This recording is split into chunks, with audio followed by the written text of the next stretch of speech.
네, 안녕하셨습니까? 역사로 돌아보는 김 선생의 뉴스 현장. 오늘 여러분들과 함께 찾아보게 될 뉴스의 현장은 조선왕조실록을 보관한 사고가 되겠습니다. 지금 화면 속에 보고 계시는 것이 전주 경기전 안에 복원이 된 이 사고의 모습을 보고 계시는데요.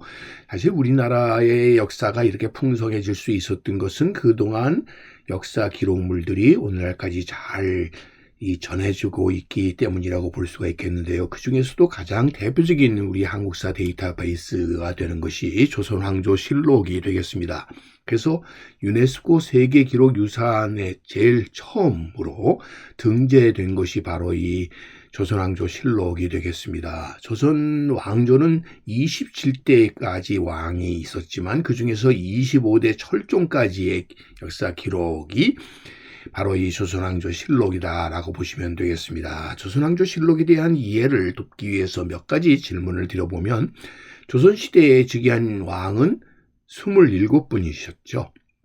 그 중에서 25분의 기록이 남아있는 것이 바로 실록이다 이렇게 보시면 되겠고요. 본래 만들어진 실록 외에 다시 실록을 만든 임금도 있습니다. 누굴까요? 바로 이 현종이 되겠습니다. 당쟁이 격화되다 보니까 남인이 편찬을 했었다가 다시 그 뒤에는 노론이 편찬하는 등 이런 실록의 편찬 과정이라고 하는 것 자체가 많은 당시의 권력의 갈등 속의 결과물이라고도 볼 수가 있겠고요. 그런 의미에서 이 실록이 이렇게 편찬되게 되었었던 것은 부국 강병과 왕권의 강화를 위해서 권력의 갈등을 극복하는 과정에서 하나의 통사체로서 기록이 되게 된 것이 바로 이 실록이라고 볼 수가 있겠습니다. 그러다 보니까 실록은 1차 사료라기보다는 많은 사초들을 누적해서 이를 압축한 2차 사료라고 볼 수가 있겠고요.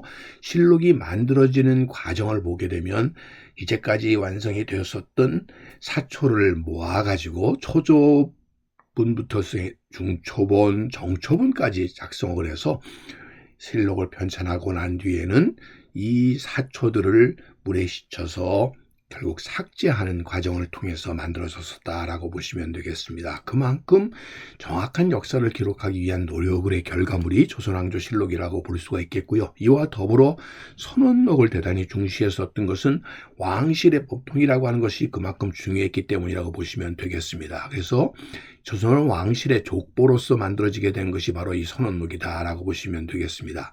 함께 이 실록학에서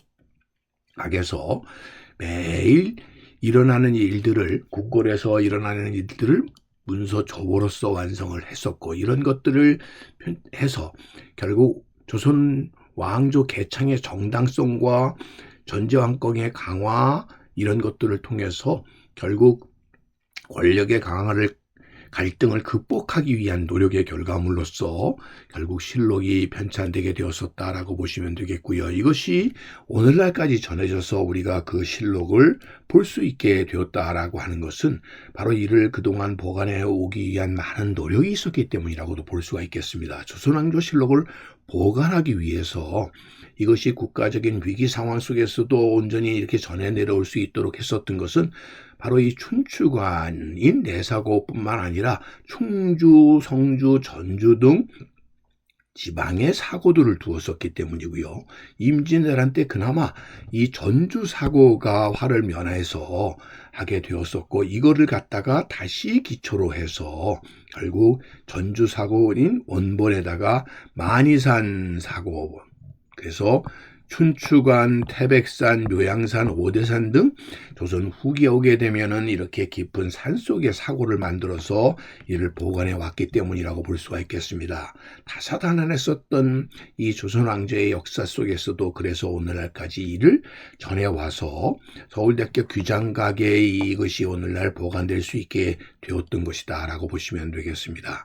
조선 전후기의 사고의 위치들을 보는 이걸 통해서 얼마나 이 보존을 위해서 노력했는가를 엿볼 수가 있겠고요. 특별히 이 경기전 내에 있었던 전주 사고라고 하는 것 자체가 남아있음으로 해서 특별히 임진왜란을 겪으면서도 이게 남아있었고 이를 갖다가 결국 다시 재등록 등재해서 오늘날까지 전해올 수 있었다라고 보시면 되겠습니다. 자, 지금 전주 경기전의 모습을 보고 있는데요. 경기전이라고 하는 것은 일찍이 임금님의 어진을 보관하던 이런 공간이었었는데 이것과 더불어 이런 실록각이라고 하는 것을 만들어졌었고 이것이 정족산성 사고지로 이어질 수 있게 되었다라고 보시면 되겠습니다. 특별히 방어를 위해서 사고를 이렇게 정족산성이라고 하는 산성에 둘러싸여 있는 곳에 이렇게 사고지를 만들어서 선원록과 더불어 실록 을 이곳에 보관했었던 흔적을 지금도 우리가 확인해 볼 수가 있겠고요.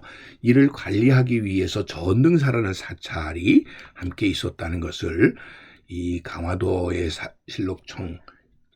실록을 보관하는 사고지를 통해서 우리가 확인해 볼 수가 있겠고요.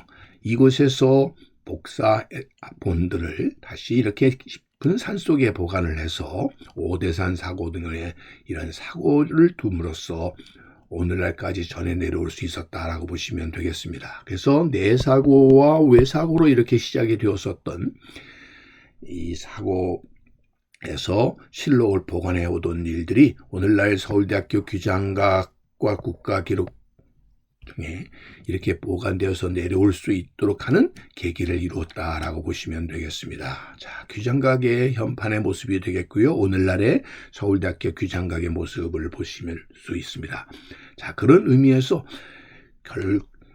끊임없이 이루어지는 권력의 갈등 등을 극복함으로써 결국 국가 체제를 안정화시키기 위한 노력으로 만들어진 것이 바로 이러한 역사 기록이었었고 그런 기록의 결과물로서 오늘날까지 이것이 전해 내려올 수 있었다라고 하는 점에서 결국 조선왕조실록을 보관해 왔었던 이 사고를 통해서 역사를 후대에 남기기 위한 노력의 결과를 우리가 확인해 볼 수가 있고요. 그런 의미에서 역사의 준엄함을 늘 지켜나가려고 했었던 이런 선조의 기록 정신들을 오늘날에도 이어야 되지 않을까 싶습니다. 자, 역사적으로 대단히 이런 변동이 많은 오늘날에서도 역사를 바르게 기록하려고 하는 이런 마음들이 필요하다라고 하는 점에서 역사로 돌아보는 뉴스의 현장, 오늘 조선왕조실록을 보관한 사고를 함께 돌아봤습니다.